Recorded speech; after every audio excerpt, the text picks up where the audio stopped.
Hello, everyone. This is Jen from innerworkcoaching.life.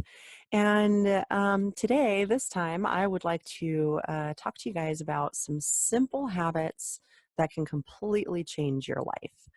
Um, as some of you may have already heard before, and I don't know, I feel weird sharing personal stuff too much, but as some of you may already know, I have lost a lot of weight over the last couple of years, 135 pounds so far. I'm at the point now where I'm kind of refining, I guess would be the right word. So that also involved getting away from an alcohol addiction and learning how to process my emotions because I had been dealing with things by suppressing. So, um, in this video, I basically just want to give you some ideas and insights and tips that helped me along my way for the mind, body, and soul.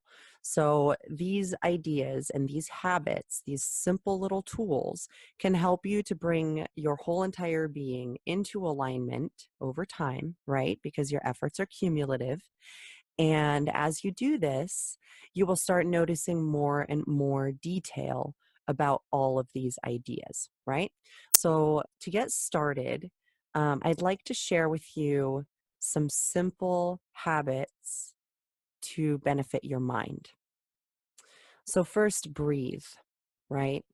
Make sure that you breathe. Make sure you remember to breathe.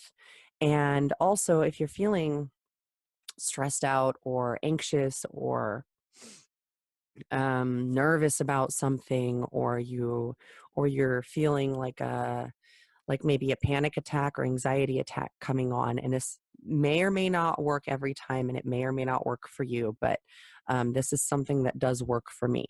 So and it works for other people that I've recommended it to also, and I'll tell you about one of those people here in a minute. Essentially, this is called circular breathing.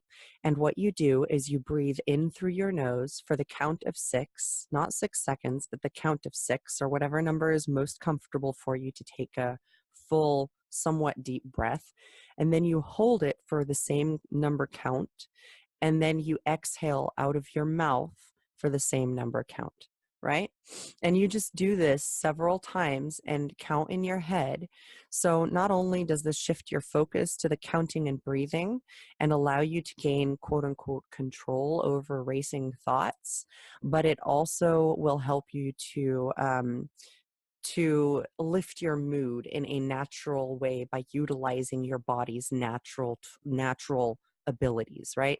So if you're doing this to turn your mood around, especially, or to pull yourself out of something stressful, be sure that you try to sit up as straight as possible. And also, if you can, smile a little. You know what I mean? Smile, and your brain will start receiving signals to release the chemicals that make your body feel happier. So this is, if you want to do more research into human physiology and the effect that that has on your emotions, you can check out some of Tony Robbins' work.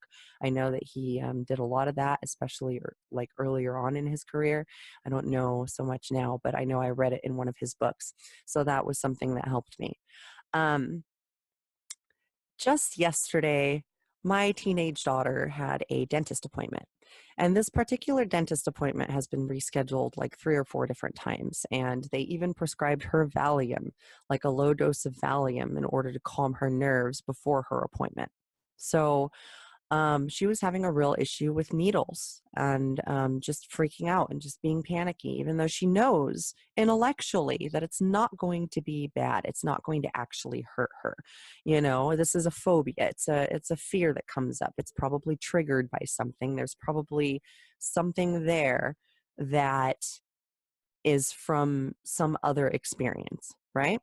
So I told her about this breathing exercise, and I sat in there with her and I held her hand and I made sure that she knew that I was right there by, touching contact. And and she powered through it finally, yesterday, utilizing this breathing exercise, she was able to do it. And she was totally impressed with herself afterwards. Like, wow, mom, I didn't know that it would be something that simple. And she barely even felt the shot. She felt a tiny little pinch. And so next time we're thinking that it's going to be easier. And sometimes this is a process. Sometimes we have to face things like this. You know what I mean? And sometimes these phobias and fears come up and we're not exactly entirely sure where they come from. And that can make it even more challenging because then it makes it tough to explain to people why, and it makes it harder to understand. So, um, the other thing for your mind, I have 4 points here total. So the next one for your mind is to learn new things and start applying what you learn. So there's a huge difference here. Um, and by applying what you learn, I mean to put into practice what you learn. So if it's an idea or a mental practice or an emotional practice, then you have to actually do it. And you can only be accountable to yourself because this is inner work. You know, you have to be accountable to yourself. You have to be able to validate yourself, encourage yourself, motivate yourself, you know. So learning how to apply what you learn, right? Um, so any new knowledge that you pick up, any new information that you are exposed to, you have the option of being able to apply into your life, right? So if you read an article that says 5 minutes of meditation every day for a month will make you a happier person and alleviate stress and anxiety and depression, um, which is clinically proven, by the way. I have a link in the description for a course that that is specifically focused on mindfulness meditation and developing that habit. So I'll put that link down in the description below. It's not my course, but I did contribute to it and I helped with creating the content and stuff. And it was or is still going through clinical trials with a lot of success. So anyway, learning to apply, right? So you read this great article and you're like, all right, cool, I'm going to start meditating. And then you just can't seem to get yourself going on it. You just talk yourself out of it every time. You know, that's change resistance. It's a form of change resistance that comes from your ego because there is a chance that if you start meditating and changing things around, that your belief systems are going to have to change. Your ego is kind of like a gatekeeper of all your conditioned belief systems, and it put in all this work to filter everything and organize everything. And so when you start changing things around, it resists because it's scared of that change because of what it might mean for the ego. When you get to a certain point of consciousness, your ego becomes very quiet. And some people refer to this as ego death. I'm not 100% like convinced that it dies. To me, it's more like a volume control, kind of like racing thoughts, you know. Meditation helped me to quiet my mind. It helped me to calm down all the racing thoughts and to make sure that I'm not being emotionally influenced by negative thought patterns that I have not yet healed, right? So applying this whole meditation idea would involve actually sitting down for 30 days, 5 minutes a day, every single day, and doing it. And until you do it, you can't say whether you know the results will be good for you or not, you know? So this is, and I used to have a hell of a time, you know, like I have all this intellectual knowledge and all this stuff that I've researched and everything, but it didn't make nearly as much sense to me as it started doing when I actually applied what I learned. So applying what you learn is very important for your soul's growth and for your growth as a human being. And it will create wisdom, not just knowledge, not just intellect, which is really beneficial for life. All right. So next is observe yourself. Become the observer of your life because once you start watching what you do, how you feel, what you say and think, and how all of these things are connected, and this sounds overwhelming. It's really not that bad, though, once you put it into practice. Okay, I promise. It sounds very overwhelming because it's a lot to pay attention to. But really, all you have to do is just step back. And then things will call out to you. Things will call your attention, right? If there's something that needs your attention, it will come up. it will, something will remind you over here, and then maybe something else will remind you over here back to back within a very short time span. Or, it'll be pointed out to you in some way. And that's your indicator to focus on it and say, okay, what is this? And what is it doing? And where did it come from? And does it serve me? Do I need this? Or is this unnecessary? And is this causing problems in my life? Haha. So this one is basically kind of like applying what you learn, but learning how to connect concepts or ideas to actual experiences that you have, right? So, one of the things that was really, really kind of a breakthrough for me personally, because I didn't understand before, and I didn't have the maturity before, even though everybody always thought I was, oh, so mature, blah, blah, blah, I was completely emotionally stunted. It was stupid. So I'm learning. But one of the things that really, really struck me was learning about cognitive dissonance. Cognitive dissonance is basically the feeling where your head and your heart are arguing with each other. They're not in agreement at all. Your heart wants this and your head's like, no, and you can't figure it out. Well, that's because you're not thinking with your soul. You're not taking everything into consideration because maybe some layers haven't been uncovered yet, right? So the thing about conditioning is that it creates belief systems in your subconscious mind that may not align with your beliefs as a soul, as an eternal being. And when that happens, these two belief systems will clash. And if you turn toward the fearful belief system, the conditioning, the ego, then that is choosing the fearful existence, and that's choosing that vibration and that energy, right, and that consciousness. Whereas if you go within and ask your soul, okay, what do I need to know about this that I'm overlooking? What do I need to take into consideration? Is there something else that I need to know? Then your soul will usually communicate with you in some way, shape, or form. And a lot of times this will come either through revelations or insights or sudden inspiration. um it can happen in all kinds of ways. So learning to tie these concepts together with your personal experience, right? So to me, when I'm in conflict with myself, that tells me I'm out of alignment with my soul. And my soul is connected to source energy. What is source energy? Unconditional love. Am I acting from a place of unconditional love, or am I acting from a place of fear and control and lack? You know? So, and it's hard. It's hard because we're all programmed to act from a place of fear. We're all programmed into a fear consciousness to a certain degree. So switching that can be kind of a challenge, and that's why everything has to be a practice.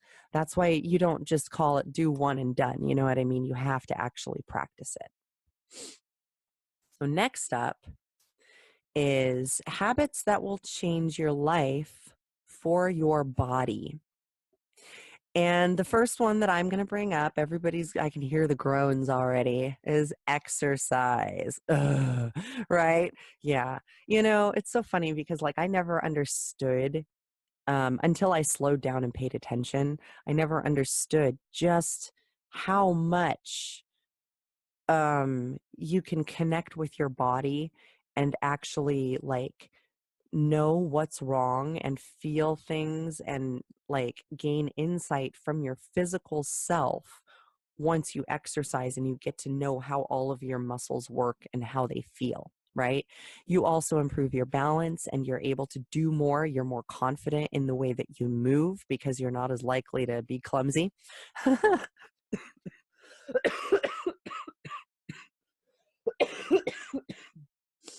Sorry about that. I can't laugh.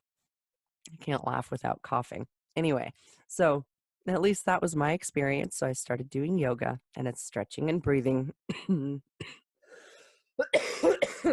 Very, very simple. 10 minutes every morning.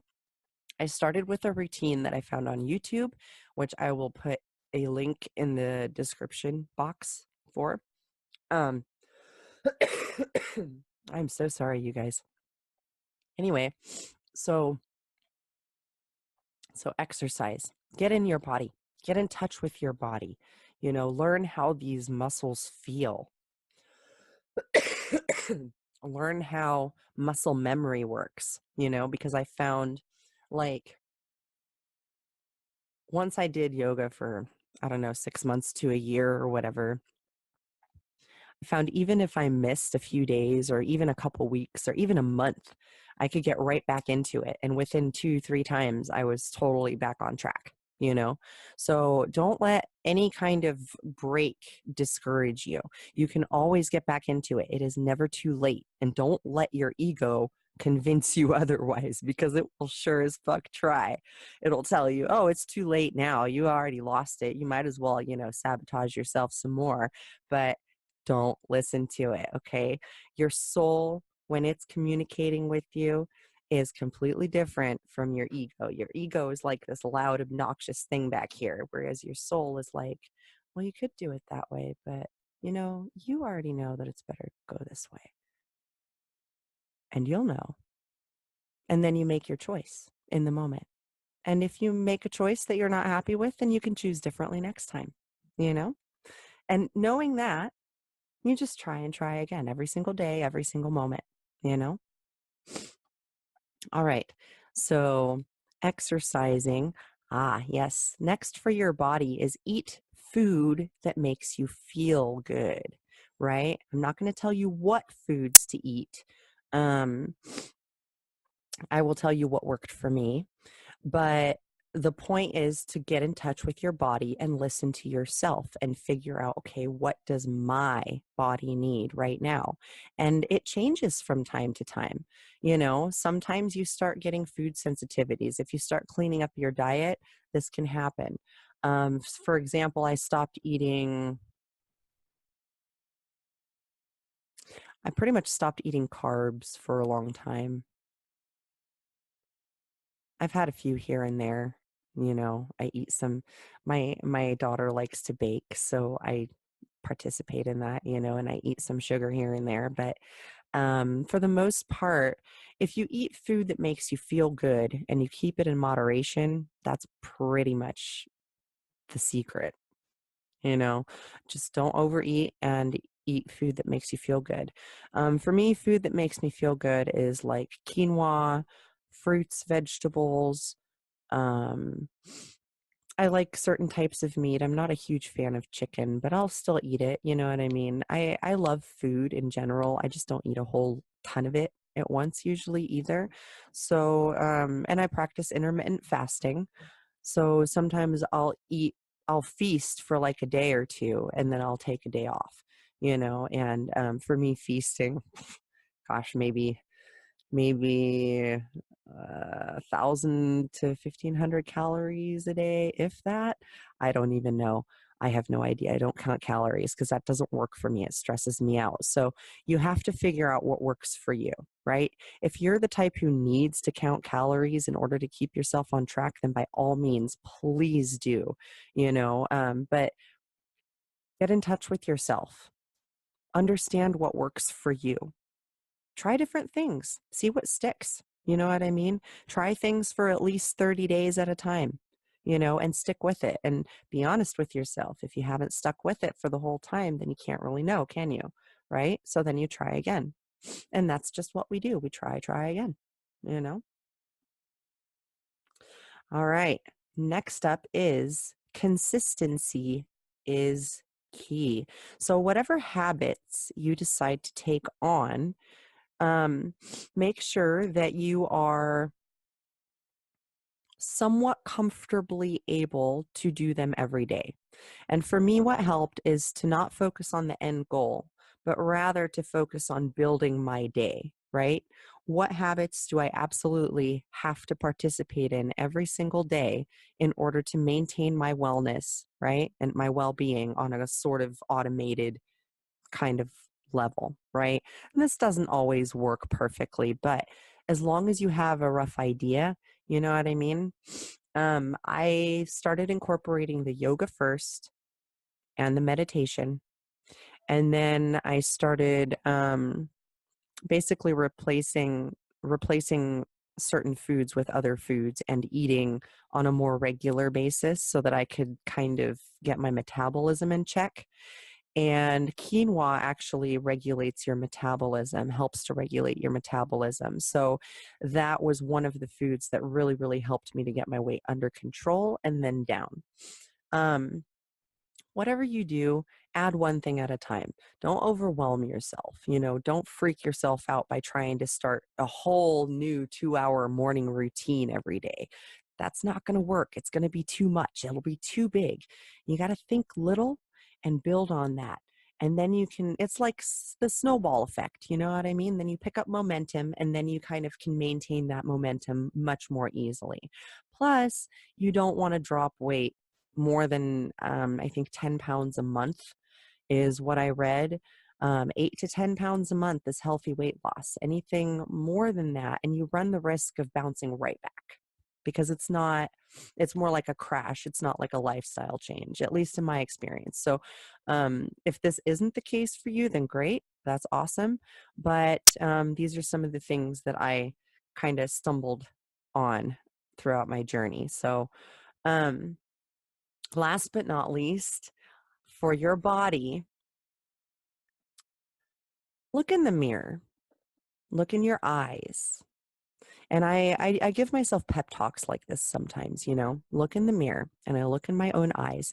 And something really interesting to consider here is that if you're looking in your own eyes, if your eyes could see enough detail, then you would be able to see infinite reflections of yourself within your eye in the mirror. So think about that, right? Anyway, the implications of that. You're literally staring into infinity. You're staring into your infinite soul. So while staring into your infinite soul, okay, check this out. What I do is first, and it feels awkward at first, but first I started saying, you know what? I love you. I think you're so cool. You're such an awesome person. Look at all the shit you've accomplished. Look at all the setbacks you've overcome. You know, look at all of these awesome, awesome things that you've experienced in your life. And now what? There's infinite possibilities in every moment. What are we going to do with that? And then I look at myself and I'm like, you know what? You've got this. We have got this together because we're in this together. Whatever sounds best for you, whatever resonates for you. If I'm feeling underappreciated, I like to tell myself I appreciate you. Or I will go out of my way to make sure that I'm kind of focusing on what to appreciate within my life and within other people. And then I tell them so. And then that way I'm building on that frequency. And the more you love, the more love comes to you.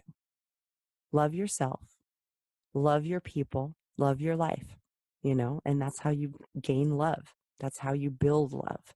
That's how you cultivate and grow love. And if you have if you have issues with your appearance, which every single person does, okay, it doesn't matter how pretty someone is or how perfect you think they are, they don't have a perfect life and they don't think that they look perfect. There's always something, okay? We all have insecurities and it's okay. It's okay. I promise. It's totally normal. But if you let those insecurities start running you and you start running with the emotions of those insecurities, then you're only going to create more damage, right? Damage to yourself and damage to other people. So to cultivate and grow your confidence, your own confidence, you can do this exercise in the mirror. And if you have an issue with any part of your appearance, then just don't think about it. Just don't think about it for a while. Focus on the things about yourself that you absolutely love. I love my mole. I think it's very unique. I absolutely adore it. It's a beauty mark. It represents the third eye. It represents wisdom. I am absolutely, totally happy with it. People used to bully me about it. You know, they used to say, "Oh, you have a bug sitting on your face." No, I have wisdom sitting on my face. Like that makes any sense, but you see what I'm saying? I also like my eyes, right? I really like my hair. I love how it just kind of curls up by itself. You know, it's a little frizzy, but you know what? I think that that's pretty cool. It makes it look wild and untamed and free-spirity like me, you know? I kind of like it. So I don't worry about it. Sure, there's stuff about myself I don't like. I don't think about it. I think about the stuff I do like, and then I focus on what am I doing every day to better myself. And usually, once you start bettering yourself from within, your external, like physical self will start to adapt to that. It'll start manifesting itself according to your new feelings, which is really incredible. And I look younger now than I did 5 years ago, believe it or not. So there's that. All right. So now that we've talked about the whole body issue, now let's talk about what you can do for your soul.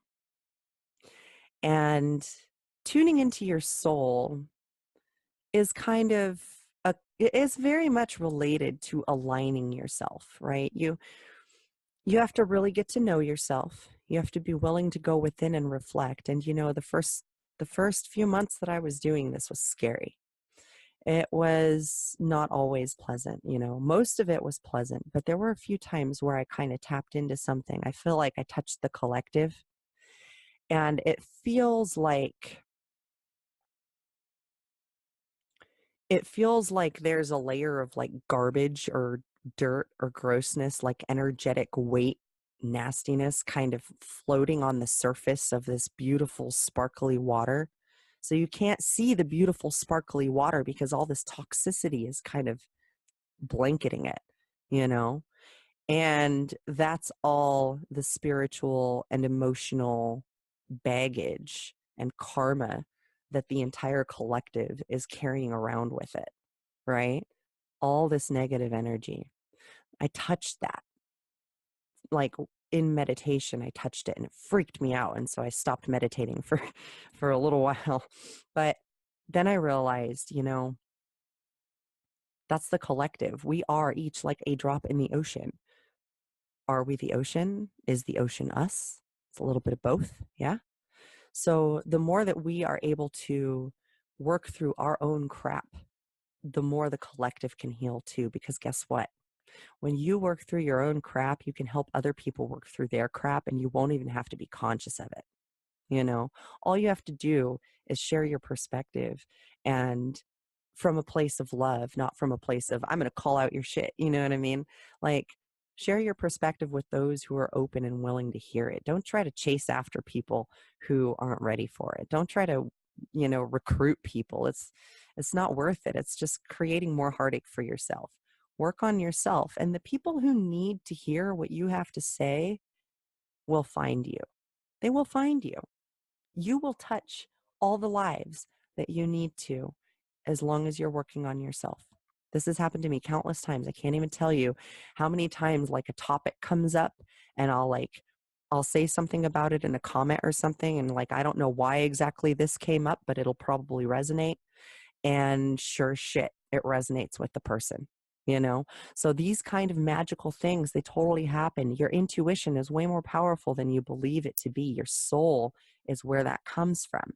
So tapping into that, you'll gain so much insight, and you'll be able to deal with life, people, everything on a way more effortless basis. So meditating, I already kind of discussed the benefits of meditation before. I can't remember. I've recorded several videos today, so I can't remember if I discussed it in this video in particular, but meditating for like 5 minutes a day to start, totally priceless. You can you can quiet your mind that way. I did that. I used to be the type of person who was kept awake by my thoughts, all these jibber jabber things going on in the back of your head all the time and thinking about, oh, what do I have to do tomorrow? No, I don't want to do that anymore. It's not conducive for my focus. So meditation helped me do that. And it helps you to kind of get centered and calm yourself and to really be in touch with who you are, to start getting in touch with your soul.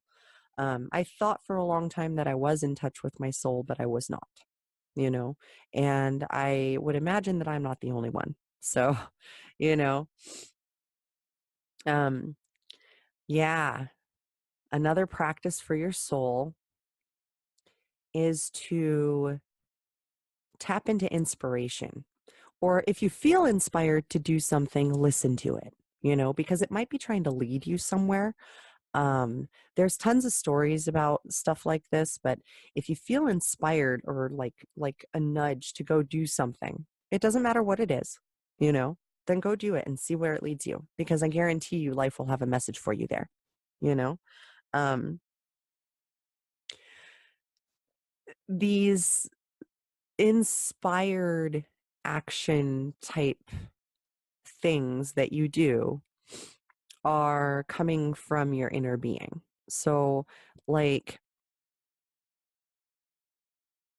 you can wait for it, or you can meditate your way into inspiration, or you can practice doing something that inspires you on a somewhat regular basis and tap into inspiration that way and just create.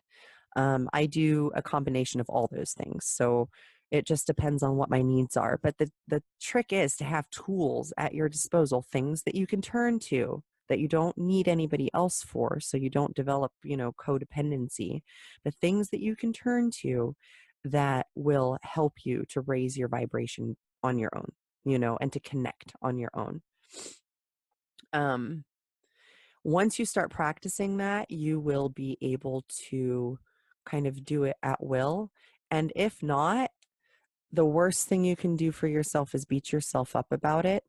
Find something else. Because if you beat yourself up about it, then you will chase it away further and it'll take longer to come back. At least that's what I've experienced. So don't be like, God damn it, I'm not inspired, blah, blah, blah. Just, okay, well, this isn't working right now. What else can I do? And let it go. Back burner it, you know? It just, don't get emotionally attached. Also for your soul, this is a big one. And my being, my soul being, I guess, my whole self kind of forced me to become aware of this during my spiritual awakening. Because I became super, super sensitive to everything. Like I was like, oh my God, I can't even handle it. Watching the news made me bawl my eyes out and curl up in the fetal position. I just couldn't do it. So I had to stop. I had to stop. I had to stop listening to depressing music. I had to stop all kinds of stuff. And then I learned about what we consume, right? And normally when we think consumerism, we think, okay, shopping and food and drink, right? But really, as human beings, we are interpreting through every single one of our senses, and we are gathering information through every single one of our senses. That's touch, taste, sight, smell, sound, and we're also picking up stuff through our emotional and energetic being. So we're literally just picking up information from all around us, everywhere, all the time. Now, what happens if you're listening to really, really depressed music all the time? Your mood starts getting depressed because you're constantly hearing about someone else's depression, and your empathy kind of tunes into that, and so you start taking on that vibration. If you watch catastrophic stuff all the time, survivor stuff all the time, then you're kind of taking that on into your being, right? Now, when you're really sensitive to it, totally back off. Once the sensitivity has worn off a little bit and you can kind of expose yourself to it marginally, then you're probably okay. You've probably learned not to incorporated into your being automatically, right? And you're looking for different things. You're not just mindlessly watching, you're actually seeking out specific information. Um, this is kind of what's happened for me. Whereas I used to be completely sensitive to it, I'm now more discerning about what I integrate into my emotional self versus what I just let go. So once you get to that point, things get way easier again. And it does take time and it does take practice, but everybody will get there. Ooh, last but not least, this is very, very important for everyone is to practice gratitude. Um, a really good recommendation, especially if you're a beginner, is to um, start like a little gratitude journal. I have one, and usually if I get out of practice, then I start with that again, and that kind of gets my head back into it, and then I can start being grateful more and more in every moment again. You know what I mean? But yeah, sit down for 5 minutes, in the evening and write down, 3 to 5 things that you're grateful for that happened today, or that you received, or that you were made aware of, or that you experienced. Um, what I like doing better, because I don't have to keep track and it's not as stressful, I like to just express myself in the moment. And so if someone does something for me, I make sure to say thank you and I appreciate it. Or if it strikes me, like how much I appreciate a particular person or group of people, or, my animals, my dogs and cats and stuff. Like, you get into that feeling of like, oh, wow, I love you so much, you know, and you just kind of vibrate there for a minute. And I tell people, I appreciate you. That's one of the biggest compliments that I could imagine receiving, because people feel so underappreciated a lot. So I like to tell people I appreciate you, because it just it it encourages that love more. You know what I mean? And it encourages more appreciation to and from others. So this kind of goes back to being the change you wish to see again. Like, if you want people to treat you a certain way, then you have to treat yourself that way first and treat other people that way first. And then you can expect to see it play out in your life more and more and more. So that is pretty much it as far as the life-changing habits are concerned. This went a little bit longer than I was hoping, but I hope that you guys found this helpful. Again, this is part of my course, Defusing the Love Bomb, which will be out soon. I'm working on the content right now. And in the meantime, I'm going to be releasing some of the free kind of prerequisite bonus content that I'm creating. And I'm kind of focusing on that first, because the main goal is to help people and to kind of raise awareness around emotions and how important they really are. So, if this resonates with you guys, keep an eye out on innerworkcoaching.life. More specifically, if you're interested in the course, on the very right-hand side of the website, there is a tab called Soul Growth Resources. And if you mouse over that, Defusing the Love Bomb will be one of the drop-down menu options.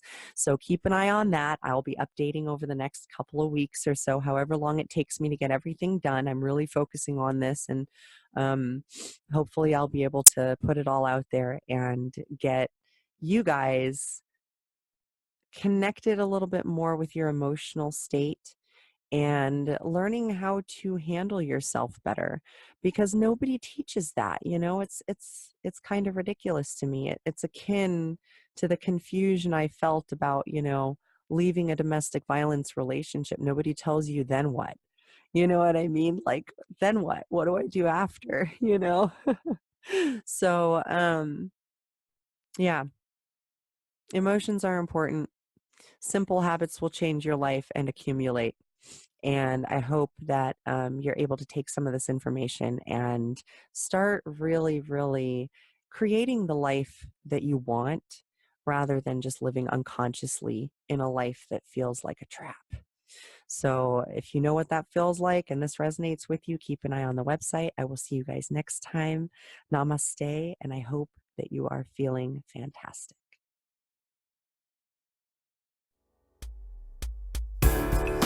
Do you see beauty or do you see pain? Oh, whatever you feel is what comes back again. Oh. Thank you so much for being here, my friends. Namaste. As you remember and reconnect with the light of unconditional love within your soul, don't forget to enjoy your life and have some fun along the way. Fall into the unknown. Fall with me into the unknown. Let's break free, learn how to let go. Download this track and other fun bonuses when you defuse the love bomb at www.innerworkcoaching.life.